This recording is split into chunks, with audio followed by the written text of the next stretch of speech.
चलो क्या करना था, Q इक्वल्स टू एन ही करना था, जिसमें n की वैल्यू कितनी है,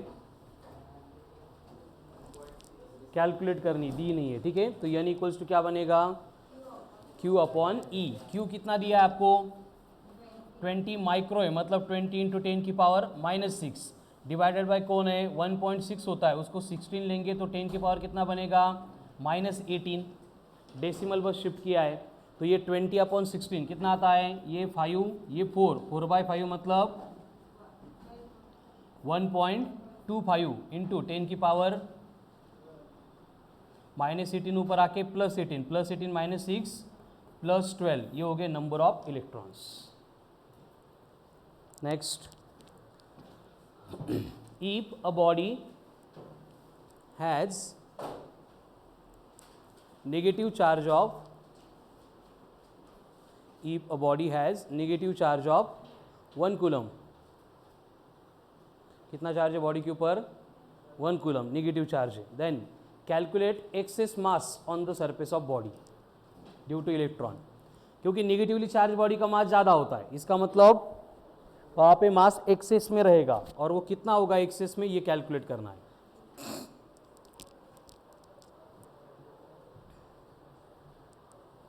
हाउ टू कैलकुलेट, पहले नंबर ऑफ इलेक्ट्रॉन्स कैलकुलेट करने पड़ेंगे सेम प्रोसेस से।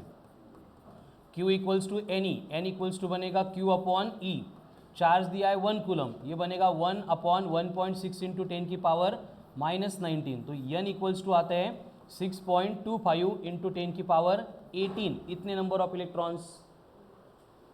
कैसे, 1.6 का रेसिप्रोकल लो या फिर 100 अपॉन 16 करो डिवीजन।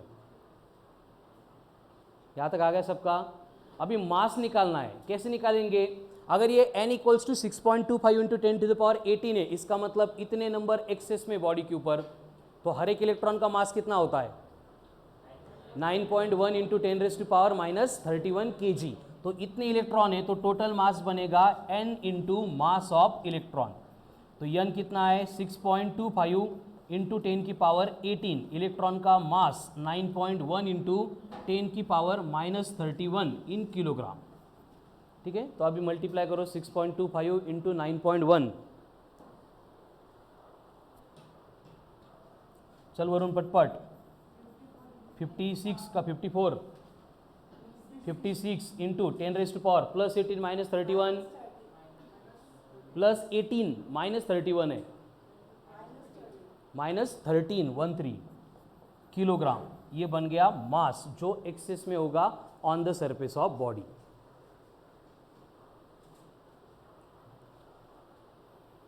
हो गया। Next, calculate the negative charge, calculate the negative charge on the surface of body, calculate the negative charge on the surface of body, or calculate the negative charge due to electrons, असं करा, calculate negative charge due to electrons in 36 gram of water, 36 gram of water, मतलब बस पानी दिया है, कितना है 36 ग्राम, और उसमें कितना नेगेटिव चार्ज होगा सिर्फ एक्सेस इलेक्ट्रॉन की वजह से, ये हमें कैलकुलेट करना है। मतलब नेट नेगेटिव चार्ज उतना ही होगा। कैसे कैलकुलेट करेंगे, पहले थिंक अपॉन इट। H2O का वेट क्यों दिया होगा, 36 ग्राम क्यों दिया होगा, क्योंकि वहाँ पे नंबर ऑफ मोल्स कैलकुलेट करने के लिए गिवन वेट रिक्वायर्ड होता है। तो पहले स्टेप में क्या करेंगे, नंबर ऑफ मोल्स कैलकुलेट करेंगे। How to calculate number of moles, given mass upon molecular mass. तो पहली केस में यहाँ पे नंबर ऑफ मोल्स मतलब कैपिटल N, गिवन मास है 36, वाटर का मॉलिक्यूलर वेट 18 का 10 18, ठीक है। तो ये बनेगा 18, तो 36 अपॉन 18 मतलब नंबर ऑफ मोल्स आ गए 2। अब नंबर ऑफ मोल्स किस लिए कैलकुलेट करते हैं हम, उसका एक ही पर्पज होता है, to calculate number of molecules का, H number of electrons, to calculate number of molecules. क्या होता है, एक मोल में एवोगैड्रोस नंबर इतने नंबर ऑफ मॉलिक्यूल्स होते हैं, मतलब कितने 6.023 इंटू 10 रेज़ टू पावर 23, यानी कि number of molecules of water कितने बनेंगे 2 इंटू 6.023 इंटू 10 की पावर 23। यहाँ तक क्लियर है? अभी हमारे पास क्या है कि 36 ग्राम में total number of molecules water के कितने होते हैं। ये आगे आगे क्या करना है हमें, एक मॉलिक्यूल में कितने इलेक्ट्रॉन है वो फाइंड करना है। H2O के एक मॉलिक्यूल में कितने इलेक्ट्रॉन्स रहेंगे? Very good. देखो O2 अगर होता तो 16 होता, लेकिन O सिंगल है तो कितना होता है? एटॉमिक नंबर कितना है ऑक्सीजन का? 8, मतलब 8 प्रोटॉन एंड 8 इलेक्ट्रॉन। H2 बार आ रहा है, मतलब हाइड्रोजन के 2 इलेक्ट्रॉन। कितने हो गए? 8 + 2।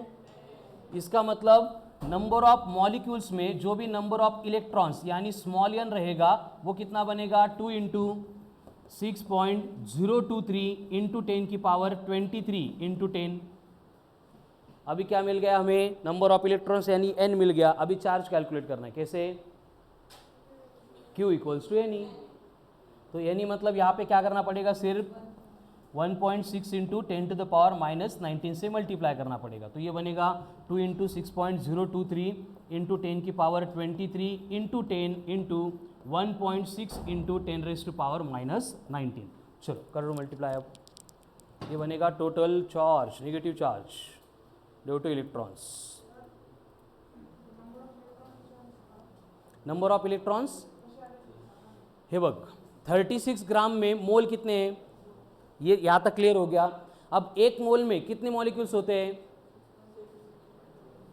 अगर एक मॉलिक्यूल मतलब मॉलिक्यूल में अगर एक इलेक्ट्रॉन होता तो टोटल इलेक्ट्रॉन भी कितने बनते हैं? 6.023 into 10 to the power 23 into 2 बनते। अगर वहाँ पे हर एक मॉलिक्यूल में 2 इलेक्ट्रॉन होते तो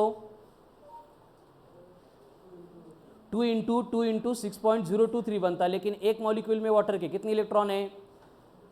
10 इलेक्ट्रॉन है। इसलिए हमने क्या किया, बस जो नंबर ऑफ इलेक्ट्रॉन्स थे उसको कैलकुलेट करने के लिए नंबर ऑफ मॉलिक्यूल्स इंटू 10 किए Sunny, and at the end बस इलेक्ट्रॉन का चार्ज जो था उससे मल्टीप्लाई कर दिया। +5 - 5 +5 का है कूलम। देखो कैसे करेंगे? 6 × 2 12, 12 × 1.6 19.2। Very good. तो ये हो गया 19.2। अब देखो +23 + 1 24 - 19। ये 36 gram of water, glass of आधा glass of water 1/4 of water अगर पी रहे तो कितना चार्ज पी रहे तुम? 19.2 इंटू 10 टू द पावर 5। इसलिए पानी पीताना हळूहळू बसून प्यायला सांगतात, कळालं ना? क्योंकि अगर इसको फास्ट पी जाएंगे तो क्या होगा? Q/T करंट, कळालं ना? तो वाटर जब नीचे जा रहा है तो करंट फ्लो होगा बॉडी में से और उसकी वजह से सिस्टम डॅमेज होऊ सकती है, असं बायोफिजिक्स सांगतं, आपलं फिजिक्स नाही सांगा, ठीक आहे? आपलं फिजिक्स इथपर्यंतच आहे। तो चार्ज कितना हो गया? 19.2 into 10⁻5 coulomb. Swapnil good morning, कळालं बेटा? वेरी गुड, ठीक है। नेक्स्ट, तो चार्ज मतलब क्या था? एक टेंडेंसी है जिसका काम है सराउंडिंग के स्पेस में इलेक्ट्रिक फील्ड को प्रोड्यूस करना, ठीक है? उसको कैलकुलेट करने का एक ही बेसिक फॉर्मूला है हमारे पास, कौन सा? Q = N × E। E तो कांस्टेंट है, बस N कैलकुलेट करने की वेरियस मेथड्स रहेगी। जैसे वो directly number of electrons they सकते हैं या फिर नंबर ऑफ मोल्स की कंसेप्ट अप्लाई करके हमें नंबर ऑफ इलेक्ट्रॉन्स कैलकुलेट करना पड़ सकता है, ठीक है? Then SI unit of charge coulomb, CGS unit of charge stat coulomb, and इसी CGS यूनिट को हम ESU ऐसे भी बोलते हैं। ESU मतलब इलेक्ट्रोस्टैटिक यूनिट, और 1 कूलम = होता है 3 × 10 टू द पावर 9। एंड अगर EMU यूनिट है तो कौन होगा? App coulomb. तो 1 कूलम = 1/10 ऑफ एप कूलम। उसके बाद में चार्जिंग हमने पढ़ा था। चार्जिंग करना मतलब क्या करना? देखो इलेक्ट्रिकली जितने भी मैटर नेचर में एग्जिस्ट है वो कैसा होता है? इलेक्ट्रिकली न्यूट्रल होता है। अब न्यूट्रल होता है इसका मतलब क्या है कि जितने नंबर ऑफ प्रोटॉन्स न्यूक्लियस में होते हैं उतने नंबर ऑफ इलेक्ट्रॉन्स न्यूक्लियस के सराउंडिंग में सर्कुलर पाथ पे रिवॉल्यूशन परफॉर्म करते हैं। इसलिए electrically every body in nature क्या होती है? न्यूट्रल होती है। तो हमें अगर बॉडी को चार्ज करना है मतलब हमें क्या करना है? बस न्यूट्रलिटी डिस्टर्ब करनी है, यानी कि वहाँ पे इलेक्ट्रॉन एंड प्रोटॉन के जो नंबर इक्वल थे उनको डिस्टर्ब करना है। लेकिन उसमें से प्रोटॉन कहाँ पे होते हैं? न्यूक्लियस के अंदर, जिनको पकड़ के कौन रख रहा है? स्ट्रॉन्ग न्यूक्लियर फोर्स, जिसको हम बोलते हैं स्ट्रॉन्गेस्ट फोर्स इन नेचर। तो उसको ओवरकम करके प्रोटॉन को निकालना पॉसिबल नहीं। इसलिए जब भी बॉडी के चार्जिंग रिलेटेड कुछ भी प्रोसेस होगी सिर्फ इलेक्ट्रॉन की ट्रांसफर होगी। एक तो इलेक्ट्रॉन निकाले जाएंगे, नहीं तो इलेक्ट्रॉन को ऐड करना पड़ेगा, ठीक है? इसलिए the body which loses electron the body which gains electrons, positively charge body का मास, वेरी गुड, ठीक है। उसके बाद में चार्जिंग की प्रोसेस हमने देखी थी, पहले फ्रिक्शन, कंडक्शन, इंडक्शन में स्टार मार्क करके net charge on the body will remains 0, उसके बाद फोटो इलेक्ट्रिक इमिशन, उसके बाद thermo ionic emission and field emission, उसके बाद चार्ज की प्रॉपर्टीज देखी थी, ये कैसा है, एडिटिव इन नेचर है, उसके बाद कंजर्व होता है, कैन नॉट बी प्रोड्यूस्ड और can not be destroyed, and last one quantize होता है, मतलब हर बार हम कैलकुलेट करने के लिए उनको बंडल के फॉर्म में, ग्रुप के फॉर्म में, पैकेट के फॉर्म में कंसीडर करेंगे, which is given by Q equals to N into E. Then history of charge में क्या था, पहले थैलेस एम्बरफर, उसके बाद Gilbert Franklin, like charge unlike charge, there are 2 types of charge, positive and negative charge. उसके बाद में आता है कूलम्स लॉ, क्या था Coulomb's law,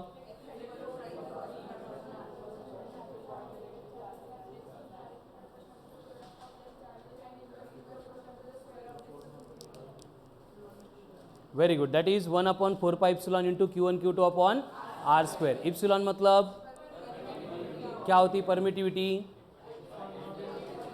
which is given by epsilon naught is equals to, अरे epsilon naught equals to 8.85 into 10⁻⁻12 coulomb square per K का मतलब dielectric constant of the medium equals to 1 for air और vacuum, है ना, and infinity for metals और conductors, ठीक है। So right down next question, if 2 charges in air experiences force, 2 charges in air experiences a force of 100 Newton.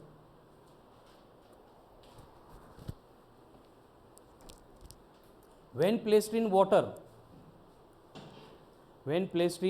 water, of dielectric constant 80, मतलब water के लिए K कितना दिया है, 80, experiences same force with same charge, experiences same force with same charge, then what will be the new separation between charges? What will be the new separation between charges? जो charges है उनके between का नया new separation कितना होगा? चलो इस type की क्वेश्चन हम पहले सॉल्व कर चुके हैं, करो सॉल्व।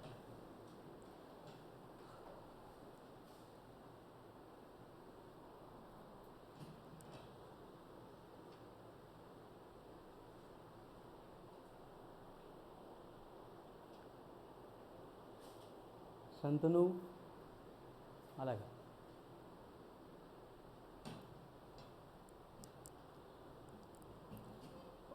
4 to 6 मध्ये किती लोकांचं लेक्चर आहे? 4 to 6 किंवा 3:30 to 5, 3:30 to 5 मध्ये लेक्चर्स आहेत दुसरे, अदर लेक्चर है 3:30 to 5, ऐसे कौन कौन है?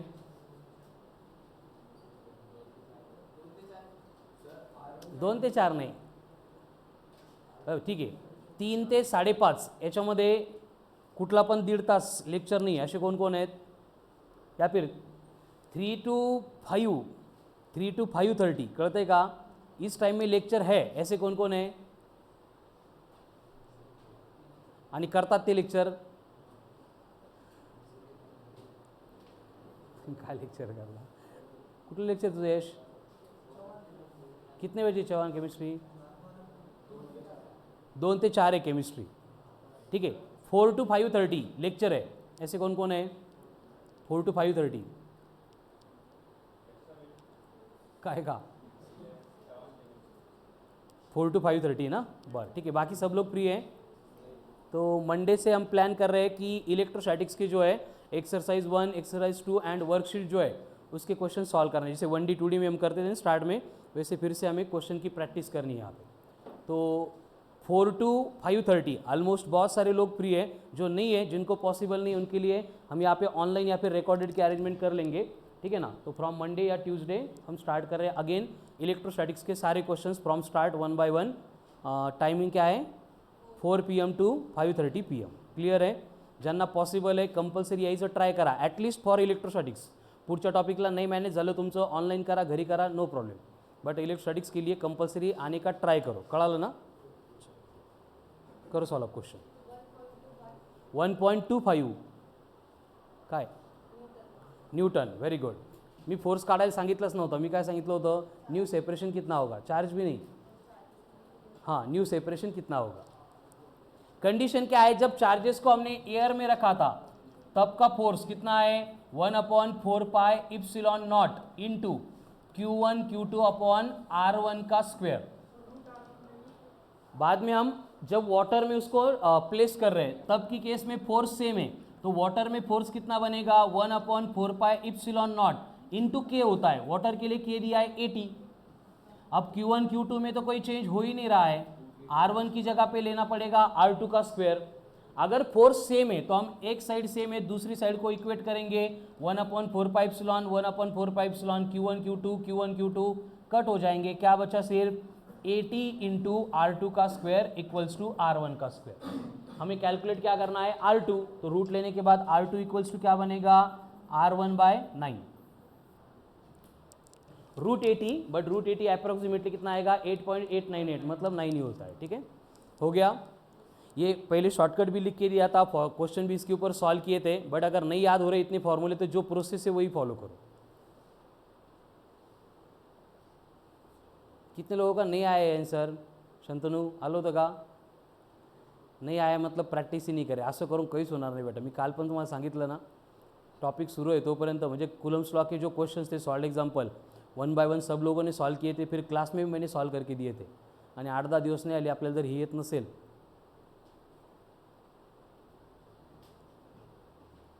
चलो next,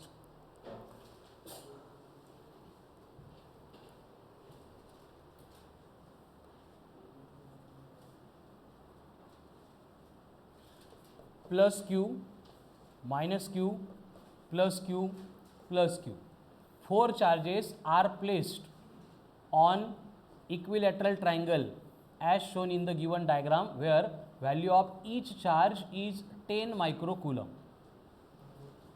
Then calculate net force experienced by charge placed at V। जो B के ऊपर चार्ज प्लेस किया है उसके ऊपर नेट टोटल फोर्स कितना एक्ट होगा ये हमें कैलकुलेट करना है। वो मिड पॉइंट पे ही प्लेस किया है ना, साइड लेन 2 है, इक्विलेटरल है मतलब सब साइड लेन 2।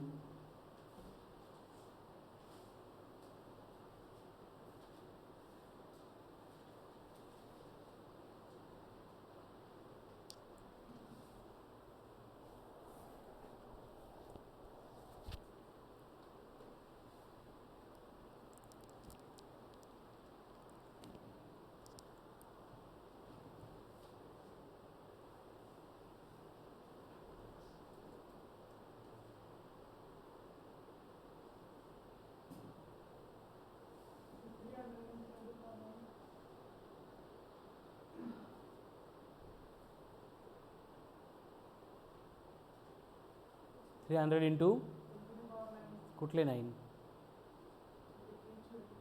नहीं 9 पण प्लस 9 माइनस 9, ये माइक्रोकूलम था charge.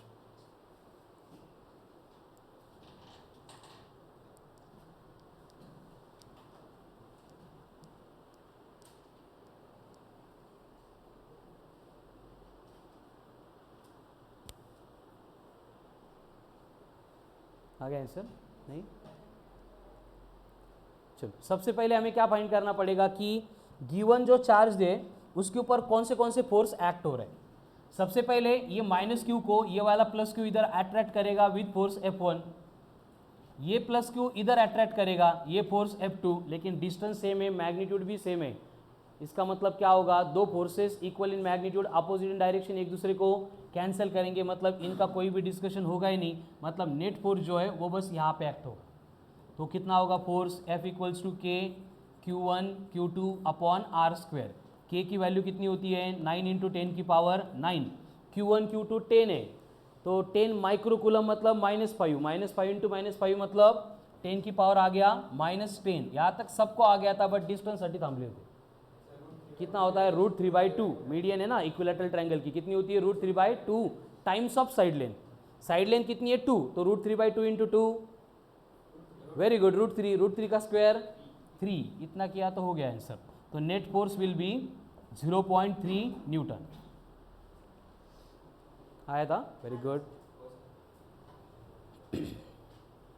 Next, if an electron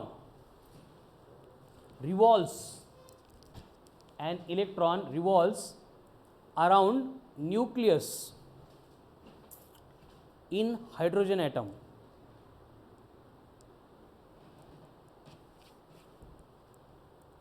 then calculate velocity of electron.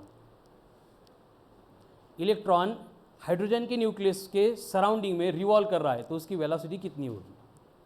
अब हाइड्रोजन का न्यूक्लियस है, मतलब हाइड्रोजन का एटम है, तो फर्स्ट ऑर्बिट में रेडियस कितनी होती है, कितनी, बरोबर सांग माइनस, रेडियस माइनस मध्ये कितनी होती रेडियस. हाइड्रोजन एटम आहे, पहिला ऑर्बिट आहे, स्ट्रक्चर ऑफ एटम अजून नाही झाला, 0.5 एंगस्ट्रॉम. कितनी होती है 0.5 angstrom.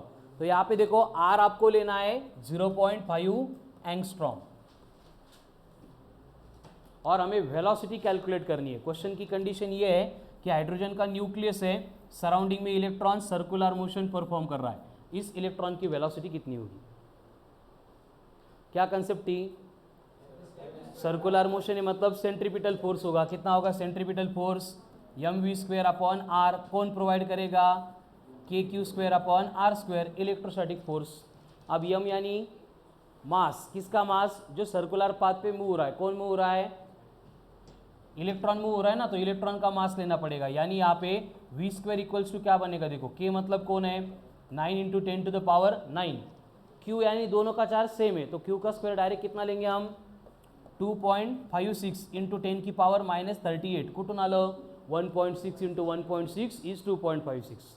10⁻19 × 10⁻19 is -38 divided by R का स्क्वायर करना है. आर कितना है 0.5 एंगस्ट्रॉम.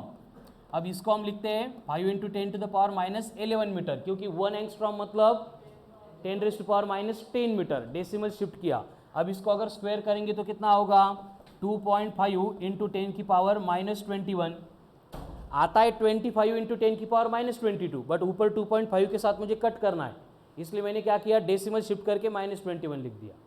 अब ये आर स्क्वायर था, स्क्वायर करने की जरूरत ही नहीं है, ठीक है, क्योंकि क्या होगा एक आर यहाँ पे कट हो जाएगा, सिर्फ डिनोमिनेटर में आर बचेगा. मतलब ये आ गया 5 × 10⁻11. अब ये मास इधर न्यूमरेटर में था, यहाँ पे डिनोमिनेटर में आके बनेगा 9 × 10⁻31. क्लियर है यहाँ तक.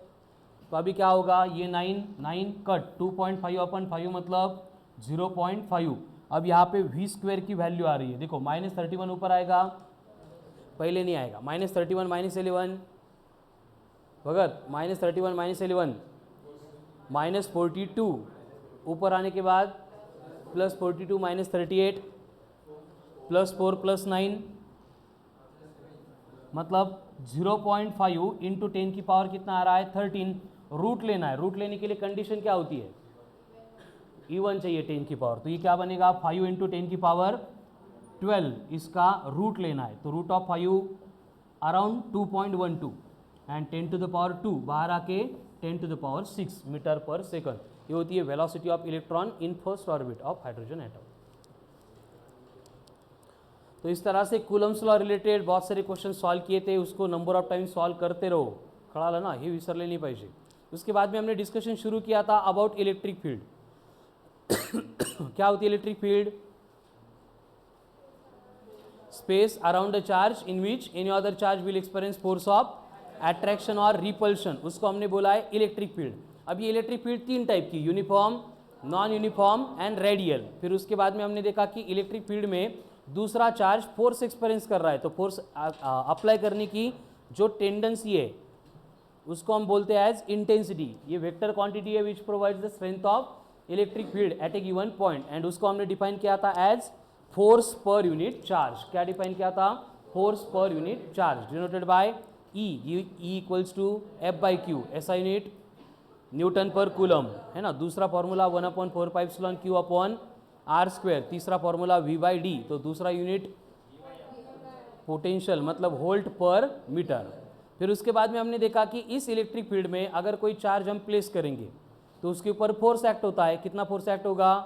Q इंटू ई। तो अगर एप्लीकेशन में बोला जाएगा कि कोई चार्ज ग्रेविटी की वजह से नीचे नहीं गिर रहा है, बैलेंस हो रहा है, तो वहाँ पे इलेक्ट्रिक फील्ड कितनी होगी? कैलकुलेट करने के लिए mg/q को इक्वेट करेंगे। या फिर कोई चार्ज है इलेक्ट्रिक फील्ड में प्लेस किया है, उसका एक्सेलरेशन चाहिए, तो क्या करना है? M A equals to Q E करना है। तो ए कितना बनेगा? क्यू ई बाय, फिर वेलोसिटी बनेगी Q E by M into T, linear momentum बनेगा Q E T, kinetic energy बनेगी Q square square upon twice of M. अगर निगेटिव चार्ज है in the direction of field आ रहा है तो रिटार्ड होगा। पॉजिटिव चार्ज है in the direction of field आ रहा है तो negative charge in the opposite direction आ रहा है तो positive charge in the opposite direction आ रहा है तो वेरी गुड। फिर सिंपल पेंडुलम की केस हमने देखी थी कि अगर सिंपल पेंडुलम को हम बॉब के ऊपर चार्ज डिपॉजिट कर रहे हैं positive, electric field vertically upward act हो रही है, तो पीरियोडिक टाइम क्या बनेगा? 2π root of L upon G minus Q E by M. And अगर वही इलेक्ट्रिक फील्ड जो है वो डाउनवर्ड एक्ट होती है तो क्या आएगा? G plus Q E by M. Accordingly अगर नेगेटिव चार्ज होगा, इलेक्ट्रिक फील्ड की डायरेक्शन रिवर्स करेंगे, हमें सेम फॉर्मूले मिलेंगे। लेकिन इलेक्ट्रिक फील्ड हॉरिजॉन्टल है तो G square plus Q E by M का स्क्वायर रेज टू 1/2, ये बनेगा नेट एक्सेलरेशन। ठीक है। उसके बाद में नेक्स्ट पार्ट में हमने देखा था यूनिफॉर्म चार्ज डिस्ट्रीब्यूशन, या फिर उससे रिलेटेड कुछ पॉइंट लिखे थे, जैसे electric field can change direction as well as magnitude of velocity, but magnetic field can only change the direction of velocity. ठीक है। इसलिए जब भी चार्ज पार्टिकल पैरेलल और एंटी पैरेलल आ रहा है उसकी डायरेक्शन चेंज नहीं होगी, लेकिन जब परपेंडिकुलर आएगा तो पैराबोलिक पाथ पे वो मूव करेगा। ठीक है। उसके बाद में यूनिफॉर्म चार्ज डिस्ट्रीब्यूशन, पहला लीनियर चार्ज डेंसिटी। क्या थी linear charge density? Charge deposited per unit length denoted by lambda, given by lambda equals to Q upon L. SI unit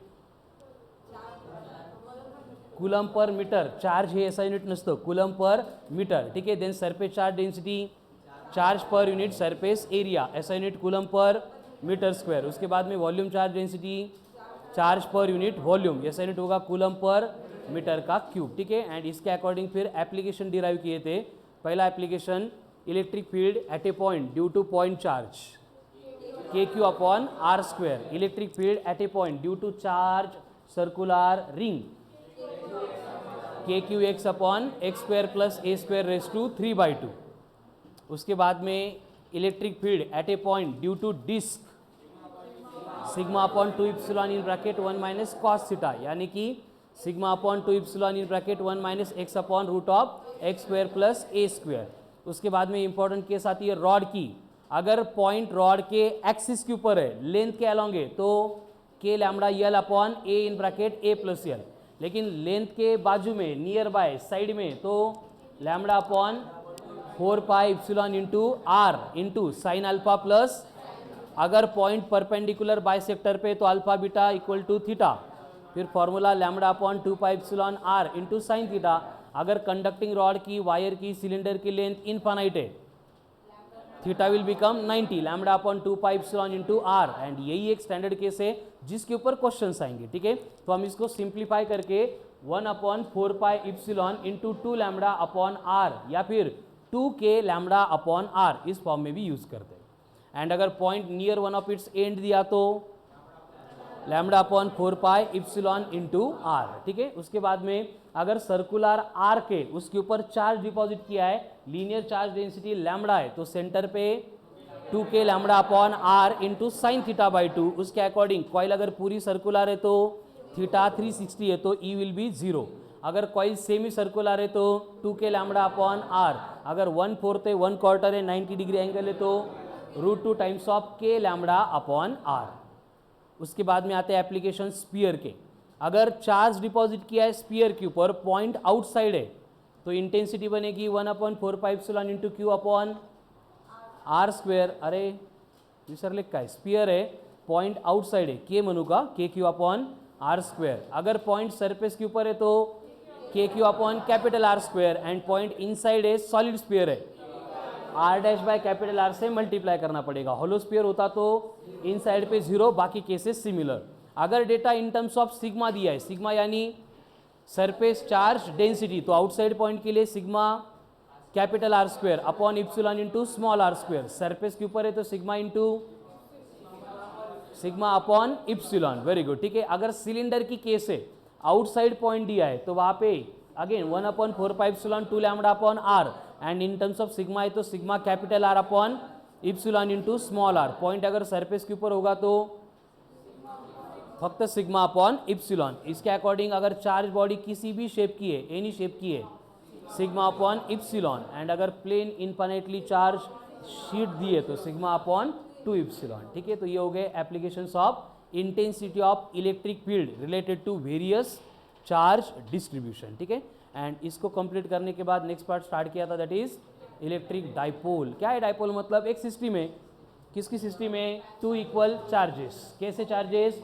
equal in magnitude, opposite in polarity, but separated by certain distance, उसको बोला जाता है electric dipole. अब ये जो electric dipole की system होती है, इसकी मूवमेंट होती है इलेक्ट्रिक फील्ड में कैसे बिहेव करेगा, तो ये बनेगी इलेक्ट्रिक डाइपोल मूवमेंट। क्या था? Product of magnitude of any one charge and separation between them denoted by P, given by P equals to Q into vector quantity है जिसकी डायरेक्शन होगी from negative to, SI unit होगा coulomb into metre. ठीक है, and उसके बाद electric field intensity at a point due to an electric dipole कितनी होगी? General formula 1/4π P upon R³ into root of 1 + 3 cos square theta. अगर point axis के ऊपर देंगे तो थीटा 0 होगा, तो 1/4π 2P upon R³। Point equator पे होगा तो P अपॉन R³, यानी एक्सिस पे इंटेंसिटी डबल होती है, किससे? इक्वेटर के इंटेंसिटी से। ये होने के बाद नेक्स्ट पॉइंट हमने देखा था कि अगर इस डाइपोल को एक्सटर्नल इलेक्ट्रिक फील्ड में प्लेस करते तो क्या होता है? उसके ऊपर फोर्स एक्ट होता है। अगर इलेक्ट्रिक फील्ड यूनिफॉर्म है, net force 0, but net torque कितना होगा? PE sin theta, where P का मतलब डाइपोल मूवमेंट, E का मतलब intensity of electric field, theta angle made by axis of a dipole with the direction of, मतलब आपको अगर बोला है कि एंगल जो है वो 0 बन रहा है, मतलब इनिशियली डाइपोल जो है इलेक्ट्रिक फील्ड को पैरेलली था। पैरेलल है मतलब थीटा कितना बनेगा? तो टॉर्क भी कितना बनेगा? इसका मतलब जो इलेक्ट्रिक फील्ड है वो टॉर्क सिर्फ इसलिए एक्ट करती है कि डाइपोल को पैरेलल डायरेक्शन में लेके आना है। कड़ा लो, अगर हम उसको 90 डिग्री पे रखेंगे तो टॉर्क कितना होगा? मैक्सिमम होगा। कितना होगा? P होगा। वेक्टर फॉर्म क्या था? Tau vector equals to P vector cross E vector. उसके बाद में हमने देखा कि इस डाइपोल को अब इलेक्ट्रिक फील्ड रोटेट नहीं कर रही है, हम रोटेट कर रहे हैं, तो वर्क डन करना पड़ेगा। कितना वर्क डन होगा? PE cos of theta 1 minus cos of theta 2, but generally theta 2 90 होता है, मतलब हम उसको कंसीडर ही नहीं करते, तो जनरल फॉर्मूला वर्क डन का बनेगा PE cos ऑफ थीटा। लेकिन अगर इलेक्ट्रिक फील्ड ने जो रोटेशन में वर्क डन किया था उसकी वजह से स्टोर होने वाली पोटेंशियल एनर्जी है, तो कितनी बनेगी? Minus of PE cos of theta. यानी कि अगर यहाँ पे थीटा 0 है तो potential energy will be minimum and equilibrium होगा स्टेबल। अगर थीटा 180 बन गया तो पोटेंशियल एनर्जी प्लस PE मतलब मैक्सिमम, तो अनस्टेबल इक्विलिब्रियम। एंड इस स्टेबल इक्विलिब्रियम के पोजीशन से अगर हम डाइपोल को थोड़ा सा डिस्प्लेस करके छोड़ देंगे तो डाइपोल क्या करता है? SHM परफॉर्म करता है। तो इस SHM का अगर हमें पीरियोडिक टाइम चाहिए 2π root of I upon I का मतलब मूवमेंट ऑफ इनर्शिया, किसका? इलेक्ट्रिक डाइपोल का। P का मतलब डाइपोल मूवमेंट, E का मतलब इंटेंसिटी ऑफ इलेक्ट्रिक फील्ड। लेकिन यही डाइपोल अगर हम नॉन यूनिफॉर्म इलेक्ट्रिक फील्ड में प्लेस करेंगे तो वहाँ पे क्या होगा? नेट फोर्स नॉन जीरो होगा and which is equals to होगा P इंटू D/dS। ठीक है, तो डाइपोल एंड इंटेंसिटी इनके इंटरेक्शन रिलेटेड इतने पॉइंट्स। फिर लास्ट पार्ट हमने देखा था about electric lines of force. क्या होती है लाइन्स ऑफ फोर्स? 2 डेफिनेशन देखी थी, है ना। एक्चुअल समझने के लिए path followed by unit charge in an external electric field, and according to text book वाली definition electric lines of force are the curve to which tangent drawn at any point gives the direction of non uniform electric field. उसकी properties, first one starts from positive charge ends on second one, leaves or ends the surface of conductor normally, neither intersect nor meet each other, and सबसे important, can pass through insulator but do not pass through conductor. and जाते जाते last में और एक star mark करके लिखा था, electron नहीं, हाँ, इलेक्ट्रिक फील्ड इंटेंसिटी प्रोपोर्शनल होती है to the number of electric lines of force, मतलब जहाँ पे क्राउडेड होंगे लाइंस ऑफ फोर्स इंटेंसिटी ज़्यादा होगी, या फिर इंटेंसिटी ज़्यादा है तो लाइंस ऑफ फोर्स क्राउडेड रहेंगे, ठीक है, दोनों रिलेशन सेम है. फिर ये electric field intensity related electric flux पढ़ने के लिए एरिया वेक्टर देखा था. क्या होता है एरिया वेक्टर? उसकी डायरेक्शन बस अलोंग नॉर्मल, मतलब perpendicular to the given surface होता है, ठीक है. तो यहाँ पे इलेक्ट्रिक फ्लक्स मतलब क्या था? Total number of electric lines of force passing normally through given area, but normally bracket में लिखा था क्योंकि हर बार नॉर्मली पास नहीं होती, तो हमें कंपोनेंट लेना पड़ता है इलेक्ट्रिक फील्ड का अलोंग नॉर्मल. कितना आता है कंपोनेंट? ई कॉस थीटा, ठीक है, denoted by flux denoted by phi, given by phi equals to E vector dot D S vector. अगर डॉट प्रोडक्ट है मतलब flux is a scalar quantity, scalar quantity, dot product है तो scalar quantity, which is given by phi equals to E D S cos of theta. Swapnil, theta is the angle, very good, angle between direction of electric field and normal, surface के साथ का नहीं, ठीक है. तो ये इन जनरल फॉर्मूला था flux का, जिसका S I unit newton metre square पर कूलम या फिर होल्ट इनटू मीटर ये मिला था. उसके बाद में हमने देखा कि गॉस ने जो है सेम फ्लक्स के लिए एकदम सिंप्लीफाइड फॉर्मूला मिला था, बस उसका फॉर्मूला अप्लाई करने के लिए एक लिमिटेशन होता है. क्या होता है लिमिटेशन? सरफेस ने चार्जेस को एनक्लोज करना चाहिए, ठीक है. तो उसके अकॉर्डिंग क्या था Gauss law? Total flux passing through the given surface area is equals to the algebraic sum of or product of 1 upon epsilon into algebraic sum of total charges enclosed by the given surface, यानी phi equals to q upon epsilon. कितना था? phi equals to q upon epsilon, ठीक है. बस condition क्या होती है? Surface ने चार्जेस को एनक्लोज करना चाहिए. क्लियर है? तो उससे रिलेटेड कुछ क्वेश्चंस हमने डिस्कस किए थे. अभी सबसे इंपॉर्टेंट डेटा आता है क्यूब रिलेटेड. तो अभी यहाँ पे आपको एक क्यूब दिया है, तो क्यूब में क्या होता है? ये जो क्यूब है इसको फेस कितनी होती है? माहिती सगळ्यांना? क्यूब मतलब कितनी फेसेस होती है? क्यूब को एज कितनी होती है? एज 12. कॉर्नर कितने होते हैं?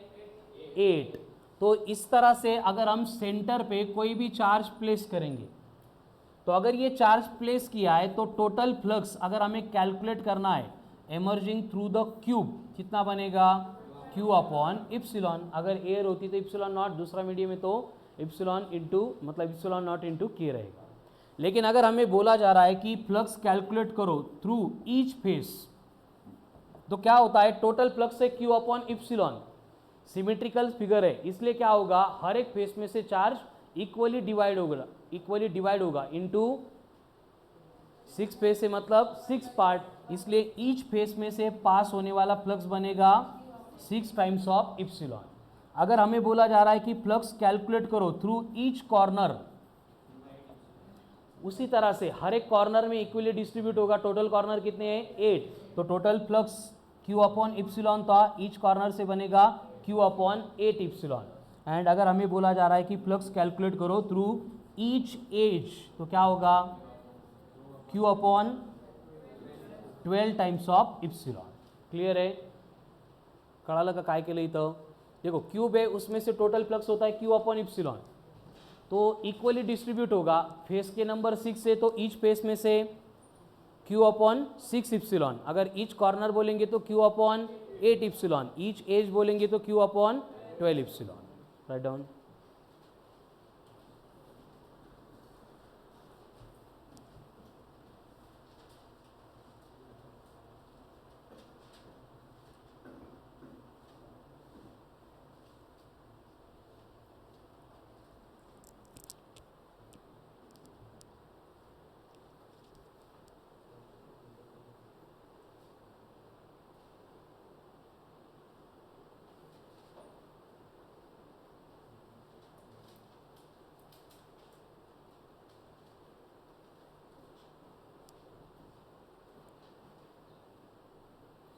ठीक है, हो गया.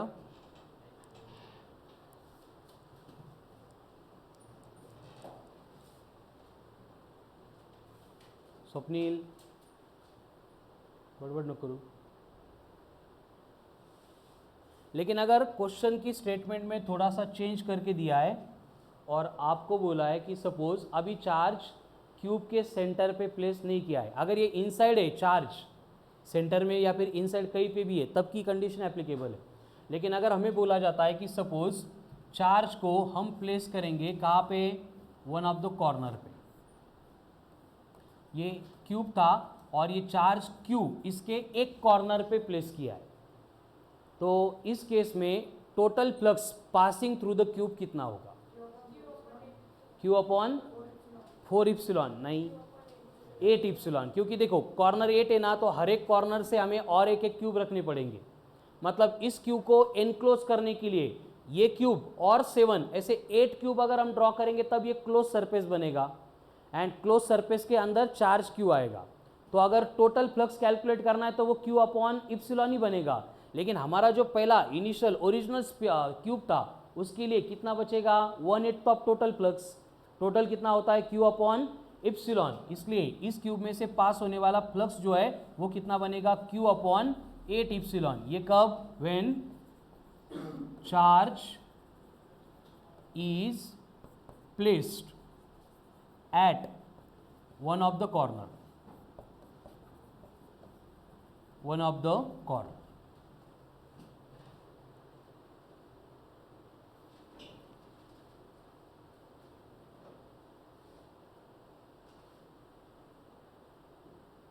हो गया। अगर सेम कंडीशन में हमें बोला जाता है कि अब जो है हमने चार्ज को कॉर्नर पे या फिर इनसाइड भी प्लेस नहीं किया है, हम चार्ज को प्लेस कर रहे हैं कहाँ पे, ये यहाँ पे वन ऑफ द फेस पे।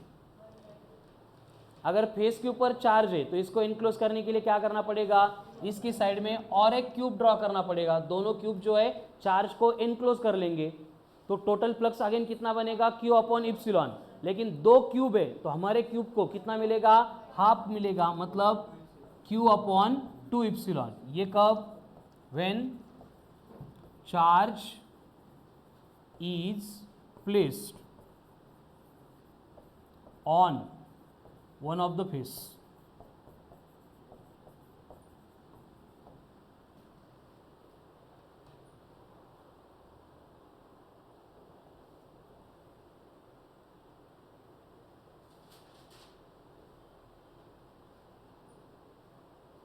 एंड वही चार्ज को अगर एज पे प्लेस करेंगे, एज पे, वेरी गुड, ये क्यूब है और बोला है कि अभी चार्ज कहाँ पे है, यहाँ पे। तो इसको एनक्लोज करने के लिए क्या करना पड़ेगा, नीचे से इधर से एंड साइड से ऐसे, और सॉरी नीचे से इधर से एंड इधर से और 3 एंड एक चौथा, ऐसे 4 क्यूब लगेंगे। टोटल फ्लक्स कितना है, क्यू अपॉन इप्सिलॉन। बट हमारे वाले क्यूब को कितना मिलेगा, 1/4 मिलेगा, मतलब क्यू अपॉन 4 इप्सिलॉन। ये कब, when charge is placed on one of the edge. Corner हो गया, फेस हो गया, एज हो गया, ठीक है। बट क्या होता है, एक एप्लीकेशन है जिसमें हमें बोला जाता है कि चार्ज कॉर्नर पे, तो यहाँ पे ये A B C D E F G and H, ये क्यूब हो गया। ऐसे बोला जाता है कि चार्ज जो है वो F पे प्लेस किया है एंड अभी फ्लक्स कैलकुलेट करना है, कहाँ पे फ्लक्स कैलकुलेट करना है, A B C D इस फेस में से कैलकुलेट करना है। तो जितना flux A B C D में से पास होता है उतना ही flux A B G H में से पास होता है। जितना flux A B C D A B G H में से पास होता है उतना ही flux A H D E इसमें से पास होता है। एंड ये फ्लक्स कितना होता है, Q अपॉन 24 इप्सिलॉन। अब तक जो भी पॉइंट्स पढ़े उसमें से सबसे इंपॉर्टेंट पॉइंट, अब ये 24 आए काश, इसका रीजन समझने के लिए ये पॉइंट मैं लिखता हूं कि जो भी फ्लक्स पास होगा थ्रू EFDC, प्रतीक सांग बेटा आंसर 24 कैसे आया? मला वाटलं आंसर सांग. जितना फ्लक्स पास हो रहा है कौन EFDC, उतना ही फ्लक्स पास हो रहा है थ्रू EFGH, उतना ही फ्लक्स पास हो रहा है थ्रू GFBC एंड ये है 0. अब जो दो स्टेटमेंट लिखे इसके ऊपर थिंक करो और बोलो समझ में आ रहा है क्या? 24 कहाँ से आ गया?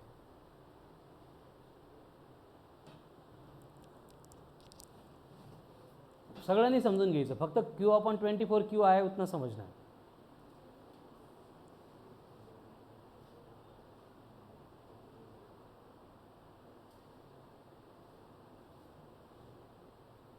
हो गया क्लियर? सांग बरं लक्ष. देखो सीधी सीधी बात है, टोटल फ्लक्स कितना मिल रहा था क्यूब को? कितना मिल रहा था? Q/8 मिल रहा था. ये तो लिखा ना Q/8 इप्सिलॉन. बट उसमें से क्या हो गया कि जिस फेस में चार्ज प्रेजेंट है, कौन कौन? ये फर्स्ट वन, ये इधर के साइड वाली, उधर के साइड वाली, उनमें से पास होने वाली लाइंस ऑफ फोर्स तो पैरेलल है, मतलब फ्लक्स कितना बन रहा है? 0. तो कितना फ्लक्स था? Q/8 epsilon. वो रिमेनिंग 3 फेस में इक्वली डिस्ट्रीब्यूट होगा. तो Q/8 इप्सिलॉन को 1/3 से मल्टीप्लाई करेंगे, कितना बन गया? Q/24 epsilon. ठीक है. सो ये हो गया क्यूब रिलेटेड ऑल अबाउट. मतलब क्यूब में से फ्लक्स कैलकुलेट करना है, चार्ज का डिस्ट्रीब्यूशन करेंगे तो हमें ये वेरियस कंडीशंस वहाँ पे अप्लाई करनी है.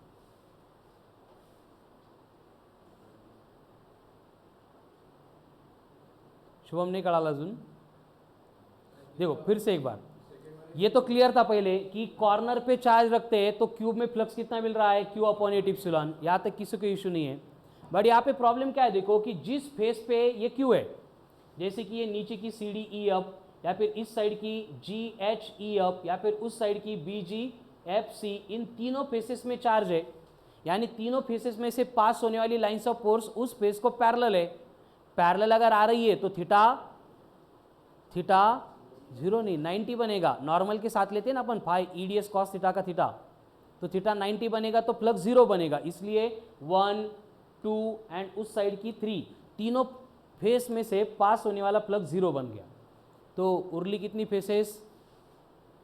3. तो जितना फ्लक्स था वो 3 फेस में इक्वली डिस्ट्रीब्यूट होगा. कितना था फ्लक्स? Q/8 epsilon. तो ईच में से कितना बनेगा? 1/3 ऑफ Q/8 इप्सिलॉन. यानी ABCD में से, ABGH में से, AHDE में से कितना बनेगा? Q/2 epsilon. बोला.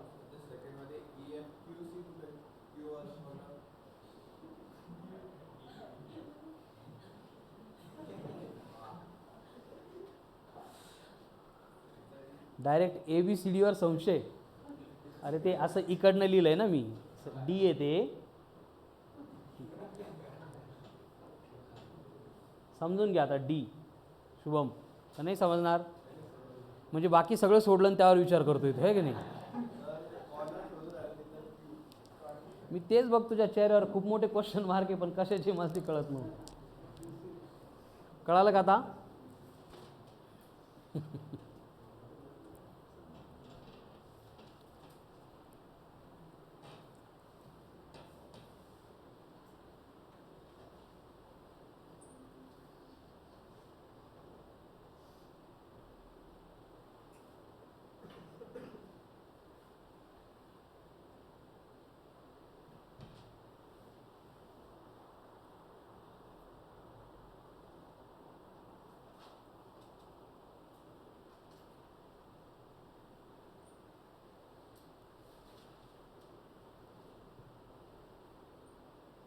चलो हो गया.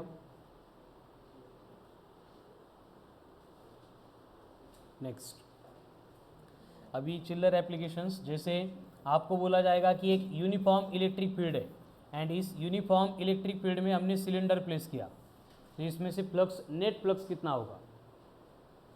जितना इधर से एंटर कर रहा है उतना ही उधर से बाहर जा रहा है, इसलिए नेट फ्लक्स कितना बनेगा?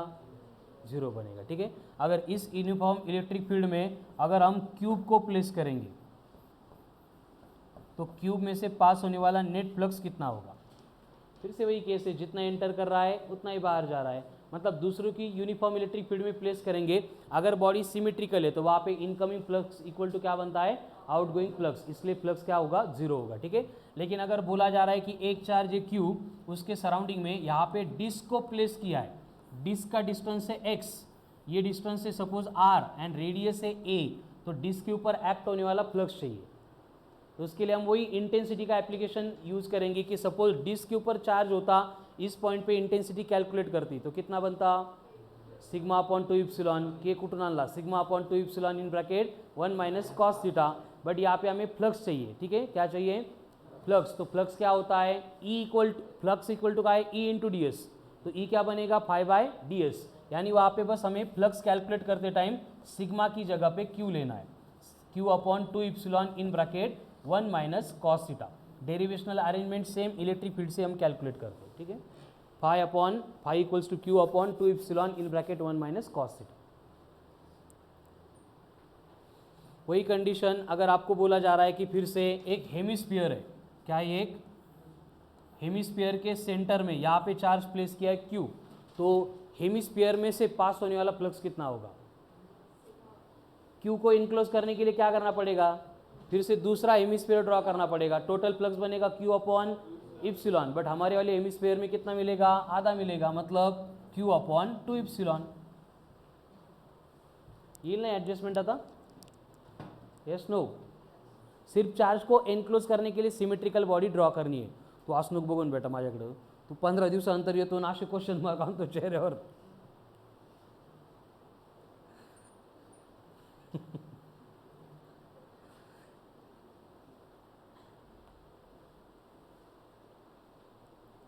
नॉर्मल एक्सप्रेशन द्यायची, ठीक आहे ना, ॲज पहिले क्लिअर करून येतं, आपण 15 दिवस सुट्ट्यावर होतो, इथं पोरं 15 दिवस रात्रंदिवस अभ्यास करून त्यांना लिंक लागत नाही, आपल्याला थोडंफार कळणार नाही आहे, नॉर्मल राहायचं एक दिवस।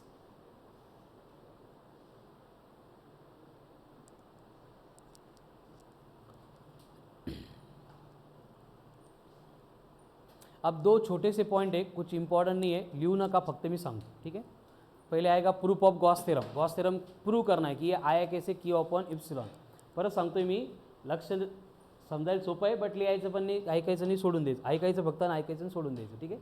सपोज हमें क्या करना है, गॉस थेरम प्रूव करना है, क्या है Gauss theorem, 5 equals to Q upon, अरे 5 equals to Q upon epsilon, ये आया कैसे, उसके लिए हमें एक चार्ज दिया है क्यू, और हमें प्रूव करना है कि flux passing through any surface कितना होता है, क्यू अपॉन इप्सिलॉन।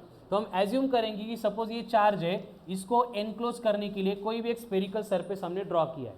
ये स्पेरिकल सरफेस हमने क्यों ड्रॉ किया, क्योंकि हमें यहाँ पे गॉस से रिलेटेड कुछ तो डिस्कशन करना है, इसलिए ये सरफेस बनेगा गॉसियन सरफेस। गॉसियन सरफेस मतलब गॉस लॉ अप्लाई करने के लिए ड्रॉ किया हुआ सरफेस, क्लियर यहाँ तक। अब ये गॉसियन सरफेस पे हम क्या करेंगे, एक छोटा सा एरिया लेंगे ds। अब ये ds से पॉइंट q का डिस्टेंस कितना है, सपोज रेडियस जितना है, मतलब r है, तो इस ds के ऊपर कोई भी पॉइंट होगा p, तो इस पॉइंट p के ऊपर एक्ट होने वाली इंटेंसिटी कितनी होगी, कितनी होगी, अरे इंटेंसिटी का general formula K Q upon R square, मतलब कि 1/4 pi epsilon into Q upon R square, clear यहाँ तक। तो हमें फ्लक्स कैलकुलेट करना है, तो फ्लक्स का फॉर्मूला क्या होता है, E into D S into cos of theta, छोटा सा एरिया लिया है इसलिए फ्लक्स भी छोटा सा बनेगा d5। अब यहाँ पे जो थीटा है वो जीरो बनता है, क्यों जीरो बनता है, इलेक्ट्रिक फील्ड नॉर्मली जा रही है, तो नॉर्मल का नॉर्मल के साथ एंगल 0, cos 0 1, यानी कि थीटा अगर 0 है, cos 0 अगर 1 है, तो वहाँ पे ये d5 इक्वल्स टू कितना आ रहा है, e इंटू डी एस। अगर हमें टोटल फ्लक्स कैलकुलेट करना है तो इंटीग्रेट करना पड़ेगा, इंटीग्रेशन ऑफ d5 करते टाइम e कांस्टेंट है, बाहर आएगा, इंटू क्या बनेगा, इंटीग्रेशन ऑफ ds। ds मतलब क्या था, स्फीयर का छोटा सा एरिया, तो उसको इंटीग्रेट करेंगे मतलब बनेगा स्फीयर का टोटल एरिया, कितना एरिया है टोटल का, टोटल एरिया कितना है स्फीयर का, 4 पाई आर स्क्वायर, यानी E इंटू बनेगा 4 पाई आर स्क्वायर। यहाँ तक क्लियर है, बट E की वैल्यू तो ऊपर लिखी हमने, कितनी है, 1/4 pi epsilon into Q upon R square, into multiply कर रहे हैं हम 4 पाई आर स्क्वायर से, तो 4 पाई 4 पाई आर स्क्वायर कट होगी, क्या बचा, क्यू अपॉन इप्सिलॉन। यही गॉस लॉ होता है, ठीक है। बट हे आपल्याला अगोदर माहिती होतं, त्यामुळे लिहायचं पण सोडून द्यायचं. ठीक है, हो गया क्लियर. अब ये आगे और कुछ कंसेप्ट है, फिर से उसके ऊपर ज़्यादा ध्यान नहीं देना है, बस क्वेश्चन के स्टेटमेंट में अगर वर्ड आ गए तो कंफ्यूज नहीं होना है. NEI एंड TNEI क्या होता है?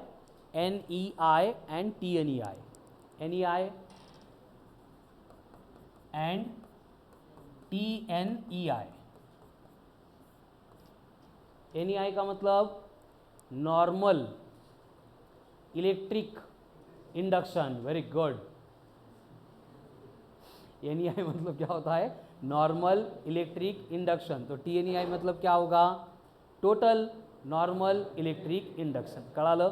अब ये इलेक्ट्रिक इंडक्शन मतलब होता क्या है? देखो, जैसे हमने अब तक डिस्कस किया है कि सपोज एक प्लस क्यू चार्ज है, दूसरा माइनस क्यू चार्ज है, तो यहाँ पे जो भी इलेक्ट्रिक लाइन्स ऑफ फोर्स होती है सबके सब स्टार्ट होगी फ्रॉम पॉजिटिव चार्ज, एंड होगी ऑन, स्टार्ट होगी फ्रॉम पॉजिटिव चार्ज, एंड होगी negative charge, start from positive charge, ends होगी नेगेटिव चार्ज, स्टार्ट होगी पॉजिटिव चार्ज, एंड होगी नेगेटिव चार्ज, स्टार्ट होगी पॉजिटिव चार्ज, एंड होगी नेगेटिव चार्ज, स्टार्ट होगी positive charge, and होगी negative charge. इस तरह से ये इलेक्ट्रिक लाइन्स ऑफ फोर्स होती है. बट ये इलेक्ट्रिक लाइन्स ऑफ फोर्स के नंबर इतने ज़्यादा होते हैं, कितने ज़्यादा होते हैं? इतने ज़्यादा होते हैं कि हर बार उसको कैलकुलेशन में अगर हम number of lines of force लेंगे तो बहुत ज़्यादा कॉम्प्लिकेटेड कैलकुलेशन बनता है. ये फैराडे के बाद में ध्यान में आ गया. मतलब पहले इलेक्ट्रिक लाइन्स ऑफ फोर्स को एक्सप्लेन किया और उसके बाद में समझ में आ गया कि लाइन्स ऑफ फोर्स के नंबर इतने ज़्यादा है कि हर बार उसको अगर कैलकुलेशन में इंट्रोड्यूस करेंगे तो कैलकुलेशन क्या होता है? बहुत ज़्यादा कॉम्प्लिकेटेड बनता है. इसलिए फैराडे ने बोला कि लाइन्स ऑफ फोर्स की जगह पे हम और एक न्यू कंसेप्ट यूज़ कर सकते हैं, that is normal electric induction. And ये नॉर्मल इलेक्ट्रिक इंडक्शन के लिए उसने एक और आइडिया यहाँ पे इंट्रोड्यूस की थी, ट्यूब ऑफ इंडक्शन. क्या इंट्रोड्यूस किया था? Tube of induction. अब ये ट्यूब ऑफ इंडक्शन मतलब क्या है? देखो वरुण, ट्यूब ऑफ इंडक्शन मतलब क्या होता है? सिंपल कंसेप्ट एकदम. जैसे ये electric lines of force positive से स्टार्ट होकर नेगेटिव पे एंड हो रही है, यहाँ पे हमने इतने सारे इलेक्ट्रिक लाइन्स ऑफ फोर्स के नंबर ड्रॉ किए, तो यहाँ से क्या समझ में आता है कि ये जो इलेक्ट्रिक लाइन्स ऑफ फोर्स है ये क्या कर रही है? एक पर्टिकुलर स्ट्रक्चर बना रही है, स्ट्रक्चर एनक्लोज कर रही है, जो किसके तरह है, किसके सिमिलर है? ट्यूब कळतं का? नळी समोरून बघितल्यावर अशीच दिसते ना गोल, तो वही स्ट्रक्चर यहाँ पे इलेक्ट्रिक लाइन्स ऑफ फोर्स बना रही है. तो फैराडे ने बोला लाइन्स ऑफ फोर्स अगर नहीं यूज़ करना है तो ट्यूब ऑफ इंडक्शन यूज़ करो. ट्यूब ऑफ इंडक्शन को पहले ट्यूब ऑफ फोर्स भी बोला था, लाइन्स ऑफ फोर्स का ट्यूब ऑफ फोर्स, फिर बाद में ट्यूब ऑफ फोर्स का ट्यूब ऑफ इंडक्शन. तो ट्यूब ऑफ इंडक्शन क्या है? समझ में आ रहा है? क्या है? Tube like structure enclosed by electric lines of force. मतलब इलेक्ट्रिक लाइन्स ऑफ फोर्स ने जो ट्यूब जैसा स्ट्रक्चर बनाया वो बना ट्यूब ऑफ इंडक्शन या फिर ट्यूब ऑफ फोर्स. एंड फिर से जैसे इलेक्ट्रिक लाइन्स ऑफ फोर्स के number passing normally through unit area, हम उसको इलेक्ट्रिक फ्लक्स बोलते थे, इसने उसको नॉर्मल इलेक्ट्रिक इंडक्शन बोला. जैसे इलेक्ट्रिक फ्लक्स के number passing normally through given area, मतलब टोटल एरिया है, उसको हम क्या करते थे? इंटीग्रेट करके फ्लक्स कैलकुलेट करते थे. फिर इसने ये total normal electric induction calculate करने के लिए नॉर्मल इलेक्ट्रिक इंडक्शन को इंटीग्रेट कर दिया. कळते का काय चाललंय हे? देखो फैराडे ने पहले इलेक्ट्रिक लाइन्स ऑफ फोर्स की कंसेप्ट इंट्रोड्यूस की थी, बट उनके नंबर ज़्यादा होते हैं, इसलिए अल्टरनेट यहाँ पे ऑप्शन क्या है हमारे पास? एक एक लाइन्स ऑफ फोर्स को छोड़ने का एंड पूरी की पूरी ट्यूब लाइक स्ट्रक्चर जो इनक्लोज किया है उसको कंसिडर करने का. उसको बोला गया ट्यूब ऑफ इंडक्शन. तो ट्यूब ऑफ इंडक्शन मतलब क्या होता है? ट्यूबलाइट नहीं, ट्यूबलाइट नहीं, ट्यूब LIKE लाईक म्हणजे ट्यूब सारखं. तुम्ही ट्यूबलाइट ऐकताय का? म्हणून कन्फ्यूज झाले. Tube like structure enclosed by, very good, electric lines of force is called as tube of force और ट्यूब ऑफ इंडक्शन. लिहून घेता का? टाका लिहून. हे कुठंच येणार नाही, लक्षात घ्या. पण चुकून एखाद्या ठिकाणी हे NEI TNEI जर दिसले तर त्यासाठी यूज़ करायचं. ये आउटडेटेड कंसेप्ट इंट्रोड्यूस किया और फिर बाद में छोड़ दी थी, यूज़ नहीं होती कहीं पे. ट्यूब ऑफ इंडक्शन और ट्यूब ऑफ फोर्स क्या होता है? Tube like structure enclosed by, tube like structure enclosed by electric lines of force is called as tube of induction. Then उसके बाद में normal electric induction. Normal electric induction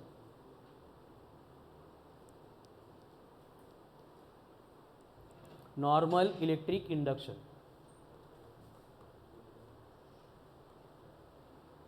क्या होता है नॉर्मल इलेक्ट्रिक इंडक्शन? मतलब स्टेटमेंट लिखो, bracket में लिखो NEI, क्योंकि क्वेश्चन में नॉर्मल इलेक्ट्रिक इंडक्शन को नहीं करेंगे प्रिंट, क्या करेंगे? NEI। क्या होता है NEI? मतलब टोटल नंबर ऑफ, जैसे फ्लक्स मतलब जो था वही है, बस यहाँ पे लाइन्स ऑफ फोर्स को रिप्लेस करके ट्यूब ऑफ इंडक्शन डालना है, ठीक है। Number of tubes of induction passing normally through unit area, number of tubes of induction passing normally through unit area.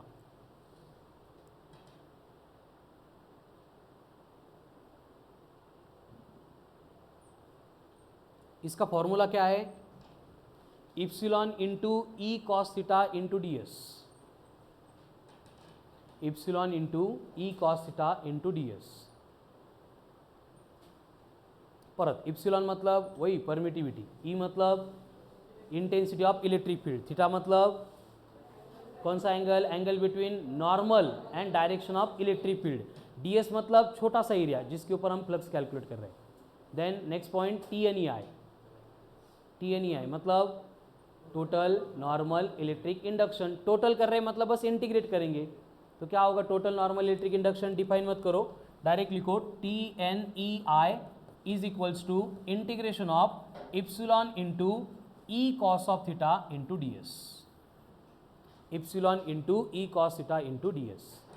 बस इसको हम इंटीग्रेट करेंगे, ठीक है। ये हो गई जनरल डेफिनेशन जो फैराडे ने इंट्रोड्यूस की थी।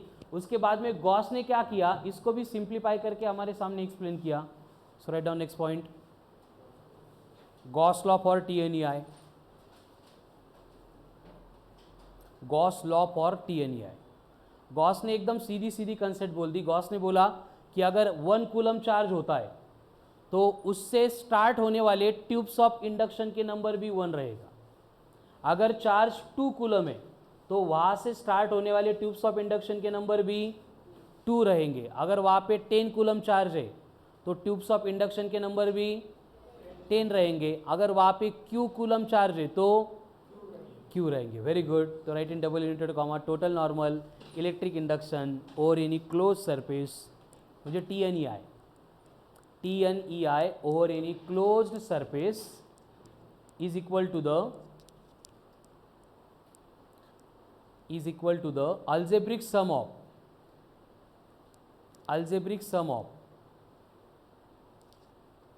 all the charges, algebraic sum of all the charges enclosed by that surface, enclosed by that surface, enclosed by that surface, enclosed by that surface।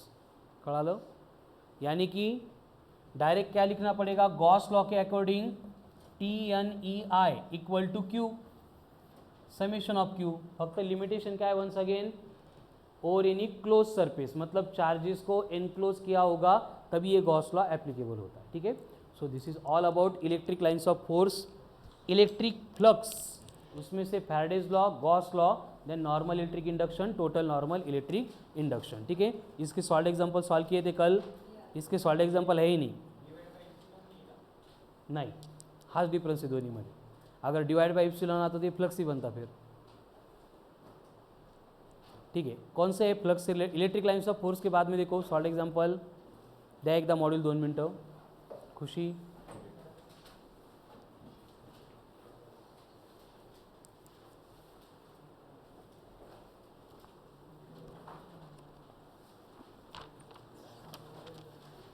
Electric lines of force के बाद में I think 76 है ना? नाही आपले बाकी तर 55 पासून आहे, पण काल याचे सोडवले असाल ना? हाँ, इलेक्ट्रिक फ्लक्स नहीं, इलेक्ट्रिक लाइन्स ऑफ फोर्स कहाँ से है? 94 से। 94 हो गया। कितने लोगों ने अटेम्प्ट किए ये पहिले कल? मी सांगितले डाऊट सगळे होणार आहे, पण पहिले अटेम्प्ट करून ठेवा। जर अटेम्प्ट नसतील, 2-4 जणांचे अटेम्प्ट असतील तर त्यांना मी इंडिव्हिज्युअल सांगून टाकेल, कळालं ना? सब लोगों ने अटेम्प्ट किया तो हम कॉमन लेंगे, अदरवाइज काही लोक जर माझ्या वर्षावर बसले असतील 1 बाय 1 सगळं बघायला भेटेल तर त्यांना मग तिकीटच नाही भेटणार, ठीक आहे। तो 94 नंबर, 95, 96, 97, 98 कुछ नहीं उसमें, एक बार पढ़ लो, जिन्होंने सॉल्व किया उनको समझ में आ गया क्या था। 98 हो गया, उसके बाद में हाँ 99 बघा पटपट, 99 नंतर 100, 101, 102, 103, 104, कल बोला था ना रॉड आधा क्यूब में आधा बाहर है, हाँ 105 ये भी सॉल्व किया था। 106 क्या है, ऊपर चार्ज है नीचे स्क्वायर प्लेट है, एनक्लोज करने के लिए क्यूब ड्रॉ करना पड़ेगा, मतलब 6 प्लेट आएगी, ईच प्लेट में से Q/6 एप्सिलॉन। 107, 108 हो गए, इतने ही है, ठीक है। इसका मतलब ये फ्लक्स रिलेटेड जो क्वेश्चंस है 93 से 108 ये हो गए। अब आपको क्या करना है, कंसेप्ट एप्लीकेशन 5 जो है इसको अटेम्प्ट करो, ठीक है। तो कल के लेक्चर में कुछ और क्वेश्चन की प्रैक्टिस टेस्ट के लिए करनी है, वो questions, then question concept application 5, उसके बाद में डाइपोल से रिलेटेड सॉल्व एग्जांपल एंड उसकी कंसेप्ट एप्लीकेशन ये हम सॉल्व करेंगे, ठीक है। 55 से 75 अँड कंसेप्ट एप्लीकेशन 3 ये पेंडिंग आहे, कळालं ना, ते सोडून त्यानंतरचं सगळं करा, ठीक है। तो कल के लिए क्या बोला मेरे को मैंने, कंसेप्ट एप्लीकेशन 4, 5 उससे पहले के सॉल्व एग्जांपल, मतलब 75 से लेके 108 तक सॉल्व एग्जांपल कंप्लीट करना है, कंसेप्ट एप्लीकेशन 4 एंड 5 बस इतना ही करके आना है कल। एंड जो 55 to 75 बचे फिर हम दोपहर में स्टार्ट कर रहे तो उसमें डिस्कस करेंगे। कंसेप्ट एप्लीकेशन 6 झाले, त्याच्या पुढचं पण बघा सॉल्व होते का, नाही तर आपण क्लासमध्ये उसमें वही है, स्फीयर के सिलेंडर के एप्लीकेशन से बस।